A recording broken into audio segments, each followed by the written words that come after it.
আজকে আমরা আলোচনা করব প্রোনাউন নিয়ে আমরা আলোচনা করব। আমরা জয়কলি বিচিত্রা থেকে আমরা প্রোনাউন অধ্যায় থেকে আমরা আলোচনা করতেছি যে আমরা জানি যে নামের পরিবর্তে যে ওয়ার্ড বসে সেটাকে বলা আমরা জানি যে প্রোনাউন বসে। এতটুকু পড়লে চলে যে সংজ্ঞা নামের পরিবর্তে আমরা যে শব্দটা ব্যবহার করি সেটা হচ্ছে গিয়া প্রোনাউন হিসেবে কাজ করে।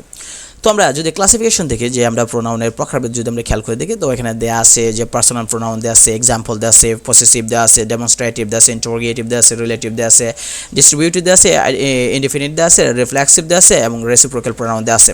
তো প্রত্যেক প্রকার প্রোনাউন নিয়ে আমাদের এখানে আলোচনা। তো আমরা যদি ইম্পর্টেন্ট রুল আমরা যদি খেয়াল করে দিই প্রিভিয়াস কোয়েশ্চন থেকে যে সকল নিয়মগুলো আমরা আসে সেগুলো আমরা দেখব যে প্রোনাউন ব্যক্তির পরিবর্তে ব্যবহৃত হয় তাকে আমরা পার্সোনাল প্রোনাউন বলে। পার্সোনাল প্রোনাউন আমরা জানি তিন ধরনের, সেটা হচ্ছে ফার্স্ট পারসন, সেকেন্ড পারসন এবং থার্ড পারসন, যেটা আমরা জানি। তো আমরা যদি খেয়াল করি যে ফার্স্ট পারসন হচ্ছে গিয়ে আই এবং উই, সেকেন্ড পারসন হচ্ছে গিয়ে আমরা জানি ইউ এবং থার্ড পারসন আমরা জানি সেটা হচ্ছে কি বাকি দুনিয়ার যত সব কিছু আছে।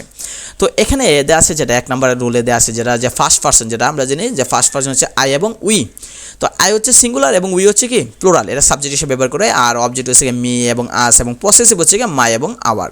তো দুই নম্বরে আছে সেকেন্ড পারসন, আমরা জানি সেকেন্ড পারসন হচ্ছে ইউ, সিঙ্গুলারও ইউ এবং প্লুরালও ইউ হিসেবে কাজ করে। অবজেক্ট হিসেবে আমরা জানি ইউ এবং পসেসিভ জানি ইউর। থার্ড পারসন এখানে দেওয়া আছে যে দুনিয়াতে যত কিছু আছে সবই থার্ড পারসন হিসেবে, আর সেটা সিঙ্গুলার এবং প্লুরাল দুটো ভাগ করা যায়। একটা আমরা জানি যে হি শি আমরা ইউজ করতে পারি, হি শি তার অবজেক্ট হচ্ছে গিয়ে হিম, আর শি ক্ষেত্রে হার। পসেসিভ হচ্ছে গিয়ে আমরা জানি হিয়ার হচ্ছে হিজ, আর শি এর ক্ষেত্রে পসেসিভ হচ্ছে গিয়ে হার। এগুলো আমরা ছোটোবেলায় পড়ছি। আর ইট থাকলে সেটা হচ্ছে ইট হচ্ছে সাবজেক্ট, ইট হচ্ছে অবজেক্ট এবং ইটস হচ্ছে পসেসিভ।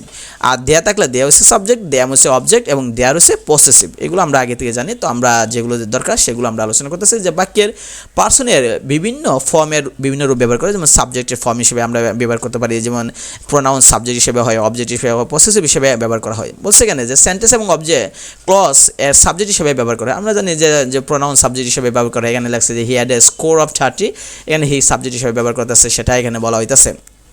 তো নোট দিছে ইট ইজ বা ইট ওয়াজের পরে পার্সন ব্যবহৃত হলে ওই পার্সনের নাম্বার অনুযায়ী হু এরপর ভার্ব ব্যবহার করা হয়, সেটা এখানে বলা হয়েছে। আচ্ছা যা হোক, এটা 1999 সালে আসছে, এত পুরাতনটা আমাদের লাগবে না।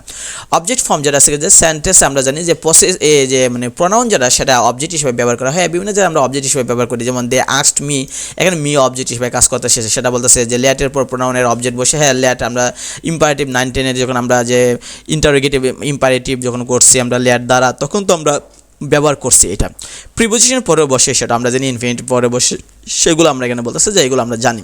পসেসিভ দেওয়া আছে যেটা পসেসিভ যেটা হচ্ছে আমরা যে বাকি কোনো কিছু যে আমরা যে নিজের বলে দাবি করলে যেটা শতাধিকার বলে আমরা পসেসিভ করি, যেমন this is my brother, this is my pen, this is my house, this is our school, এরকম যে আমরা বলি সেটা নিজের অধিকার হিসেবে বা নিজের মালিক হিসেবে বা নিজের সত্ত্বাধিকার হিসেবে বা নিজের কিছু একটা পরিচিত করতে আমরা এগুলো পসেসিভ ব্যবহার করে থাকি। তো জেন্ডারের পূর্বে প্রোনাউন ব্যবহৃত হলে প্রোনাউনটা পসেসিভ প্রোনাউন হয়, সেটা বলতেছে। বা শরীর অঙ্গ প্রত্যঙ্গের পূর্বে আমরা ব্যবহার করি, যেমন this is my leg, my hand, my nose, এরকম আমরা মাই হ্যাড, এগুলো বলতেছি যে নিজের ব্যবহার করলে।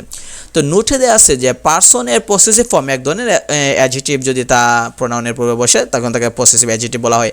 অর্থাৎ পসেসিভ আবার কখনো কখনো অ্যাডজেক্টিভ হিসেবে ব্যবহার করা হয়, মানে তখন সেটাকে পসেসিভ অ্যাডজেক্টিভ বলে। সেটা আমরা অ্যাডজেক্টিভ নিয়ে আমরা আলোচনা করবো, এখানে এগুলো আলোচনা করার দরকার নাই। 2 নম্বর দেশে বিশেষ জোর দিতে পসেসিভকে আমরা এমপ্যাথিক পসেসিভ ব্যবহার করি, যেটা হচ্ছে আমরা নিজের হত্যা ব্যবহার করি, সেটাও আমরা অ্যাডজেক্টিভে আমরা আলোচনা করবো। এমপ্যাথিক যেগুলো আছে বা এখানেও আছে আমরা পরবর্তীতে আলোচনা করব।